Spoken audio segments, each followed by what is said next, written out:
scientists. Today we are gonna do a super cool experiment. You know, egg sinks in water like it is here. Today we are gonna do a simple trick to make the egg float in the water. For this experiment, we need only three materials: egg, some water, and some salt. Friends, our egg is now floating on the water.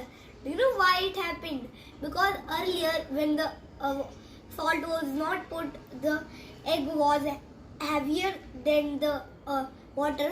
After putting the salt, the water became heavier. So that's why, and the lighter things always floats. So the egg started floating.